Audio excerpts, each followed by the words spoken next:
Hi everyone, and welcome back to the next section of Good Omens. This one is going to be a little bit of a shorter one today, only because I've run up against a couple of things here at home, and this is basically the only window that I can do this, and it's a very limited window indeed. So I didn't want to cancel again today, but I did want to get something in. But I am probably going to stop it after about a half hour, maybe more, maybe a little less. It really depends on what seems like a natural stopping place when I get to it. So without further ado, let's just hop straight into it. Aziraphale has been disembodied. He is currently possessing the body of Madame Tracy, who lives with next to Shadwell. Meanwhile, the horsemen of the apocalypse, or rather the bikers of the apocalypse, are on their way to Tadfield, and they're followed by a small group of Hell's Angels who have been particularly impressed by them. And that's about where we are at, so here we go. A lorry had shed its load all over the M6. According to its manifest, the lorry had been filled with sheets of corrugated iron, although the two police patrolmen were having difficulty in accepting this.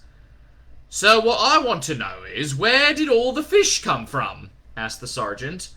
"I told you they fell from the sky. 1 minute I'm driving along at 60, next second, whap, a 12-pound salmon smashes straight through the windscreen. So I pulls the wheel over and I skidded on that." He pointed to the remains of a hammerhead shark under the lorry, "and ran into that." That was a 30-foot-high heap of fish of different shapes and sizes. "Have you been drinking, sir?" asked the sergeant, less than hopefully. "Course I haven't been drinking, you great wazzock. You can see the fish, can't you?" On the top of the pile, a rather large octopus waved a languid tentacle at them. The sergeant resisted the temptation to wave back. The police constable was leaning on the police car, talking on the radio. "Corrugated iron and fish blocking off the southbound M6 about half a mile north of Junction 10. We're gonna have to close off the whole southbound carriageway." "Yeah." The rain redoubled. A small trout, which had miraculously survived the fall, gamely began to swim toward Birmingham. "That was wonderful," said Newt. "Good," said Anathema. "The earth moved for everybody." She got up off the floor, leaving her clothes scattered across the carpet, and went into the bathroom. Newt raised his voice. "I mean, it was really wonderful. Really, really wonderful. I always hoped it was going to be, and it was." There was the sound of running water. "What are you doing?" he asked. "Taking a shower." Ah. He wondered vaguely if everyone had to shower afterwards, or if it was just women, and he had a suspicion that bidets came into it somewhere. "Tell you what," said Newt as Anathema came out of the bathroom, swathed in a fluffy pink towel. "We could do it again." "Nope," she said. "Not now." She finished drying herself and started picking up clothes from the floor and, unself-consciously, pulling them on. Newt, a man who was prepared to wait half an hour for a free changing cubicle at the swimming baths rather than face the possibility of having to disrobe in front of another human being, found himself vaguely shocked and deeply thrilled. Bits of her kept appearing and disappearing like a conjurer's hands. Newt kept trying to count her nipples and failing, although he didn't mind. "Why not?" said Newt. He was about to point out that it might not take long, but an inner voice counseled him against it. He was growing up quite quickly in a short time. Anathema shrugged, not an easy move when you're pulling on a sensible black skirt. "She said we only did this once." Newt opened his mouth 2 or 3 times, then said, "She didn't. She bloody didn't. She couldn't predict that. I don't believe it." Anathema, fully dressed, walked over to her card index, pulled out one, and passed it to him. Newt read it and blushed and gave it back, tight-lipped. It wasn't simply the fact that Agnes had known and had expressed herself in the most transparent of codes. It was that, down the ages, various devices had scrawled encouraging little comments in the margin. She passed him a damp towel. "Here," she said. "Hurry up, I've got to make the sandwiches and we've got to get ready." He looked at the towel. "What's this for?" "Your shower." Ah, so it was something men and women both did. He was pleased he got that sorted out. "But you'll have to make it quick," she said. "Why, have we got to get out of here in the next 10 minutes before the building explodes?" Oh no, we've got a couple of hours. It's just that I've used up most of the hot water. You've got a lot of plaster in your hair. The storm blew a dying gust around Jasmine Cottage, and holding the damp pink towel, no longer fluffy, in front of him, strategically, Newt edged off to take a cold shower. In Shadwell's dream, he is floating high above a village green. In the center of the green is a huge pile of kindling wood and dry branches. In the center of the pile is a wooden stake. Men and women and children stand around on the grass, eyes bright, cheeks pink, expectant, excited.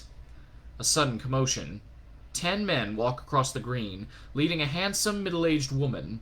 She must have been quite striking in her youth, and the word vivacious creeps into Shadwell's dreaming mind. In front of her walks Witchfinder Private Newt Pulsifer. No, it isn't Newt. The man is older, and dressed in black leather. Shadwell recognizes approvingly the ancient uniform of a Witchfinder Major. The woman climbs onto the pyre, thrusts her hands behind her, and is tied to the stake. The pyre is lit. She speaks to the crowd, says something, but Shadwell is too high to hear what it is. The crowd gathers around her. A witch, thinks Shadwell. They're burning a witch! It gives him a warm feeling. That was the right and proper way of things. That's how things were meant to be. Only, she looks directly up at him now and says, That goes for you as well, you daft old fool. Only she's going to die. She's going to burn to death. And, Shadwell realizes in his dream, it is a horrible way to die. The flames lick higher, and the woman looks up. She is staring straight at him, invisible though it is, and she is smiling. And then it all goes boom. A crash of thunder. That was thunder, thought Shadwell as he woke up, with the unshakable feeling that someone was still staring at him. He opened his eyes, and 13 glass eyes watched from the various shelves of Madame Tracy's boudoir, staring out from a variety of fuzzy faces. He looked away, and into the eyes of someone staring intently at him. It was him. Oh, he thought in terror. I'm having one of them out-of-your-body experiences. I can see my own self. I'm a goner this time, right enough. He made frantic swimming motions in an effort to reach his own body, and then, as these things do, the perspectives clicked into place. Shadwell relaxed, and wondered why anyone would want to put a mirror on his bedroom ceiling. He shook his head, baffled. He climbed out of the bed, pulled on his boots, and stood up warily. Something was missing. A cigarette. He thrust his hands deep into his pocket, pulled out a tin, and began to roll a cigarette. He'd been dreaming, he knew. Shadwell didn't remember the dream, but it made him feel uncomfortable, whatever it was. He lit the cigarette, and he saw his right hand, the ultimate weapon, the doomsday device. He pointed one finger at the one-eyed teddy bear on the mantelpiece. Bang! He said, and chuckled dustily. He wasn't used to chuckling, and he began to cough, which meant he was back on familiar territory. He wanted something to drink. A sweet can of condensed milk. Madame Tracy would have some. He stomped out of her boudoir, heading toward the kitchen. Outside the little kitchen, he paused. She was talking to someone. A man. So what exactly do you want me to do about this? She was asking. Ach, he beldame, muttered Shadwell. She had one of her gentleman callers in there, obviously. To be frank, dear lady, my plans at this point are perforce somewhat fluid. Shadwell's blood ran cold. He marched through the bead curtain, shouting, The sins of Sodom and Gomorrah, taking advantage of a defenseless whore over my dead body! Madame Tracy looked up and smiled at him. There wasn't anyone else in the room. Where is he? Asked Shadwell. Whom? Said Madame Tracy. Some southern pansy, he said. I heard him. He was in here suggesting things to you. I heard him. Madame Tracy's mouth opened, and a voice said, Not just a southern pansy, Sergeant Shadwell. The southern pansy. Shadwell dropped his cigarette. He stretched out his arm, shaking slightly, and pointed his hand at Madame Tracy. Demon, he croaked. No, said Madame Tracy in the voice of the demon. Now, I know what you're thinking, Sergeant Shadwell. You're thinking that any second now this head is going to go round and round, and I'm going to start vomiting pea soup. Well, I'm not. I'm not a demon, and I'd like you to listen to what I have to say. Demon spawn, be silent, ordered Shadwell. I'll not listen to your wicked lies. Do you know what this is? It's a hand, 4 fingers, 1 thumb. It's already exercised one of your number this morning. Now get out of this good woman's head, or I'll blast you to kingdom come. That's the problem, Mr. Shadwell, said Madame Tracy in her own voice. Kingdom come, it's going to. That's the problem. Mr. Aziraphale has been telling me all about it. Now stop being an old silly, Mr. Shadwell. Sit down and have some tea, and he'll explain it to you as well. I'll ne'er listen to his hellish blandishments, woman, said Shadwell. Madame Tracy smiled at him. You old silly, she said. He could have handled anything else. He sat down, but he didn't lower his hand. The swinging overhead signs proclaimed that the southbound carriageway was closed, and a small forest of orange cones had sprung up, redirecting motorists onto a co-opted lane of the northbound carriageway. Other signs directed motorists to slow down to 30 miles per hour. Police cars herded the drivers around like red-striped sheepdogs. The 4 bikers ignored all the signs and cones and police cars and continued down the empty southbound carriageway of the M6. The other 4 bikers, just behind them, slowed a little. "Shouldn't we, stop or something?" asked really cool people. Yeah, it could be a pile-up, said Treading in Dogshit. Formerly, all foreigners, especially the French, formerly things not working properly even when you've given them a good thumping. Never, actually, no alcohol lager. Briefly embarrassing personal problems, formerly known as scuzz. "We're the other 4 horsemen of the apocalypse," said GBH. "We do what they do. We follow them." They rode south. "It'll be a world just for us," said Adam. "Everything's always been messed up by other people, but we can get rid of it all and start again. Won't that be great?" "You are, I trust, familiar with the Book of Revelation," said Madame Tracy with Aziraphale's voice. "Aye," said Shadwell, who wasn't. His biblical expertise began and ended with Exodus chapter 22, verse 18, which concerned witches, the suffering to live of, and why you shouldn't. He had once glanced at verse 19, which was about putting to death people who lay down with beasts, but he had felt that this was rather outside of his jurisdiction. "Then you have heard of the Antichrist?" "Aye," said Shadwell, who had seen a film once which explained it all. Something about sheets of glass falling off lorries and slicing people's heads off, as he recalled. No proper witches to speak of. He'd gone to sleep halfway through. "The Antichrist is alive on Earth at this moment, Sergeant. He is bringing about Armageddon, the Day of Judgment, even if he himself does not know it. Heaven and hell are both preparing for war, and it's all going to be very messy." Shadwell merely grunted. "I am not actually permitted to act directly in this matter, Sergeant, but I am sure that you can see that the imminent destruction of the world is not something any reasonable man would permit. Am I correct?" "I suppose," said Shadwell, sipping condensed milk from a rusting can Madame Tracy had discovered under the sink.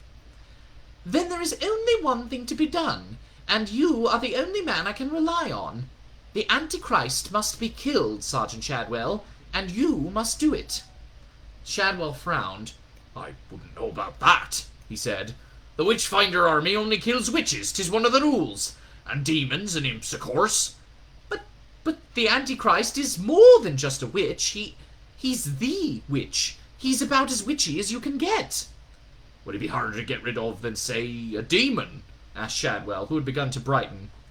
"Not much more," said Aziraphale, who had never done other than to get rid of demons than to hint to them very strongly that he, Aziraphale, had some work to be getting on with, and wasn't it getting late? And Crowley had always got the hint. Shadwell looked down at his right hand and smiled. Then he hesitated. "This Antichrist, how many nipples has he?"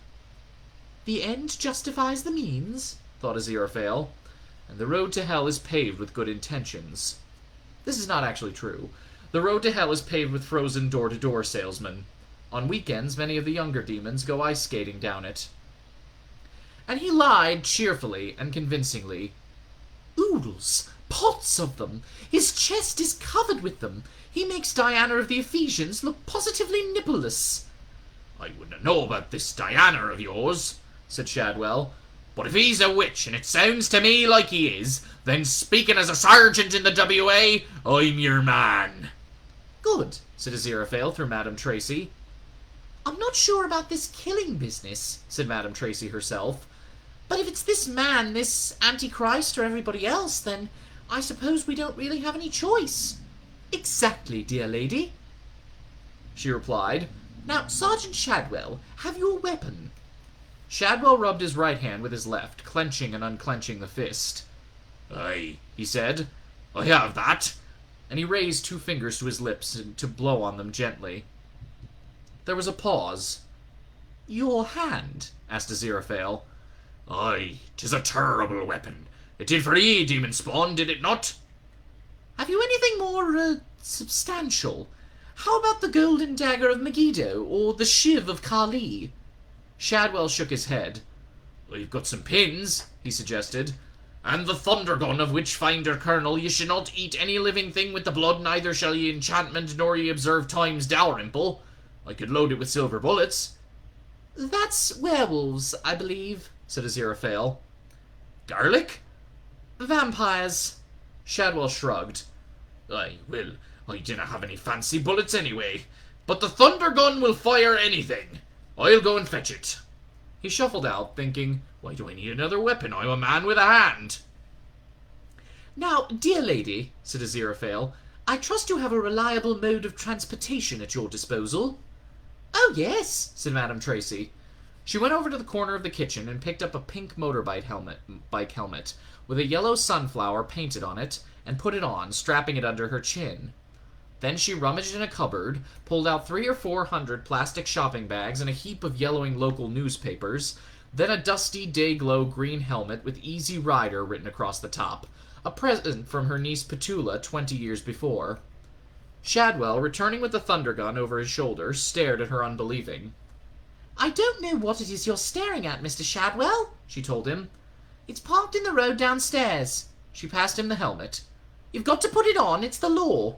I don't think you're really allowed to have 3 people on a scooter, even if 2 of them are, sharing. But it's an emergency, and I'm sure you'll be quite safe if you hold on to me nice and tight. And she smiled. Wouldn't that be fun? Shadwell paled, muttered something inaudible, and put on the green helmet. What was that, Mr. Shadwell? Madame Tracy looked at him sharply. I said, "Del ding a divot off your wame with a flour spade," said Shadwell. That'll be quite enough of that kind of language, Mr. Shadwell, said Madame Tracy, and she marched him out of the hall and down the stairs to Crouch End High Street, where an elderly scooter waited to take the 2, well, call it 3 of them, away. The lorry blocked the road, and the corrugated iron blocked the road, and a 30-foot-high pile of fish blocked the road. It was one of the most effectively blocked roads the sergeant had ever seen. The rain wasn't helping. "Any idea when the bulldozers are likely to get here?" he shouted into his radio. "We're doing the best we came the reply. He felt something tugging at his trouser cuff and looked down. Lobsters? He gave a little skip and a jump and wound up on the top of the police car. Lobsters! He repeated.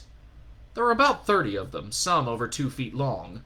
Most of them were on their way up the motorway. Half a dozen had stopped to check out the police car. "Something wrong, Sarge?" asked the police constable, who was taking down the lorry driver's details on the hard shoulder. "I just don't like lobsters," said the sergeant grimly, shutting his eyes. "Bring me out in a rash. Too many legs. I'll just sit up here a bit and you can tell me when they've all gone." He sat on top of the car in the rain and felt the water seeping into the bottom of his trousers. There was a low roar. Thunder? No, it was continuous and getting closer. Motorbikes. The sergeant opened one eye. Jesus Christ! There were 4 of them, and they had to be doing over 100. He was about to climb down, to wave at them, to shout, but they were past him, heading straight for the upturned lorry. There was nothing the sergeant could do. He closed his eyes again and listened for the collision. He could hear them coming closer. Then, whoosh, whoosh, whoosh, and a voice in his head that said, "I'll catch up with the rest of you." "Did you see that?" asked really cool people. "They flew right over it." "Fucking hell," said GBH. "If they can do it, we can too." The sergeant opened his eyes. He turned to the police constable and opened his mouth. The police constable said, They flew right... Thud, thud, thud, splat! There was another rain of fish, although of shorter duration, and much more easily explicable. A leather-jacketed arm waved feebly from the large pile of fish. A motorbike wheel spun hopelessly. That was Scuzz, semi-conscious, deciding if there was one thing he hated even more than the French, it was being up to his neck in fish with what felt like a broken leg. He truly hated that. He wanted to tell GBH about his new role, but he couldn't move. Something wet and slippery slithered up one sleeve. Later, when they dragged him out of the fish pile, and he'd seen the other 3 bikers with the blankets over their heads, he realized it was too late to tell them anything. That was why they hadn't been in that Book of Revelations Pig Bog had been going on about. They'd never made it that far down the motorway. Scuzz muttered something. The police sergeant leaned over. "Don't try to speak, son," he said. "The ambulance will be here soon." "Listen," croaked Scuzz. "Got something important to tell you. The 4 horsemen of the apocalypse. They're right bastards, all 4 of them." "He's delirious," announced the sergeant. "I'm sorry not. I'm people covered in fish," croaked Scuzz, and passed out. The London traffic system is many hundreds of times more complex than anyone imagines. This has nothing to do with influences, demonic or angelic. It's more to do with geography and history and architecture. Mostly this works to people's advantage, although they'd never believe it. London was not designed for cars. Come to that, it wasn't designed for people. It just sort of happened. This created problems, and the solutions that were implemented became the next problems 5 or 10 or 100 years down the line. The latest solution had been the M25, a motorway that formed a rough circle around the city. Up until now, the problems had been fairly basic. Things like it being obsolete before they even finished building it, Einsteinian tailbacks that eventually became tail forwards, that kind of thing. The current problem was that it didn't exist. Not in any human spatial terms, anyway. The tailback of cars unaware of this, or trying to find alternate routes out of London, stretched into the city centre from every direction. For the first time ever, London was completely gridlocked. The city was one huge traffic jam. Cars, in theory, give you a terrifically fast method of traveling from place to place. Traffic jams, on the other hand, give you a terrific opportunity to stay still, in the rain and the gloom, while around you the cacophonous symphony of horns grew ever louder and more exasperated. Crowley was getting sick of it. He'd taken the opportunity to reread Aziraphale's notes, and to thumb through Agnes Nutter's prophecies, and to do some serious thinking. His conclusions could be summarized as follows. 1. Armageddon was underway. 2. There was nothing Crowley could do about this. 3. It was going to happen in Tadfield. Or to begin there, at any rate. After that, it was going to happen everywhere. 4. Crowley was in Hell's bad books. Not that Hell has any other kind. 5. Aziraphale was, as far as could be estimated, out of the equation. 6. All was black, gloomy, and awful. There was no light at the end of the tunnel. Or if there was, it was an oncoming train. He might as well find a nice little restaurant and get completely and utterly pissed out of his mind while he waited for the world to end. And yet... And that was where it all fell apart. Because underneath it all, Crowley was an optimist. If there was one rock-hard certainty that had sustained him through the bad times, he thought briefly of the 14th century, then it was utter surety that he would come out on top, that the universe would look after him. Okay, so Hell was down on him, so the world was ending, so the Cold War was over and the Great War was starting for real. So the odds against him were higher than a vanload of hippies on a blotter full of Owlsley's old original. There was still a chance. It was all a matter of being in the right place at the right time. The right place was Tadfield. He was certain of that. Partly from the book, partly from some other sense. In Crowley's mental map of the world, Tadfield was throbbing like a migraine. The right time was getting there before the end of the world. He checked his watch. He had 2 hours to get to Tadfield, although probably even the normal passage of time was pretty shaky by now. Crowley tossed the book into the passenger's seat. Desperate times, desperate measures. He had maintained the Bentley without a scratch for 60 years. What the hell? He reversed suddenly, causing severe damage to the front of the red Renault 5 behind him, and drove up onto the pavement. He turned on his lights and sounded his horn. That should give any pedestrian sufficient warning that he was coming. And if they couldn't get out of the way, well, it'd all be the same in a couple of hours. Maybe. Probably. "Hi-ho," said Anthony Crowley, and just drove anyway. There were 6 women and 4 men, and each of them had a telephone and a thick wad of computer printout, covered with names and telephone numbers. By each of the numbers was a pen notation saying whether the person dialed was in or out, whether the number was currently connected, and most importantly, whether or not anybody who answered the phone was avid for cavity wall insulation to enter their lives. Most of them weren't. The 10 people sat there, hour after hour, cajoling, pleading, promising through plastic smiles. Between calls, they made notations, sipped coffee, and marveled at the rain flooding down the windows. They were staying at their posts like the band on the Titanic. If you couldn't sell double glazing in weather like this, you couldn't sell it at all. Lisa Morrow was saying, "Now, if you'll only let me finish, sir, and yes, I understand that, sir, but if you'll only—" And then, seeing as he just hung up the phone on her, she said, "Well, up yours, snot-face." She put down the phone. "I got another bath," she announced to her fellow telephone salespersons. She was well in the lead in the office daily getting people out of the bath stakes, and only needed 2 more points to win the weekly Coitus Interruptus award. She dialed the next number on the list. Lisa had never intended to be a telephone salesperson. What she really wanted was to be an internationally glamorous jet-setter, but she didn't have the O-levels.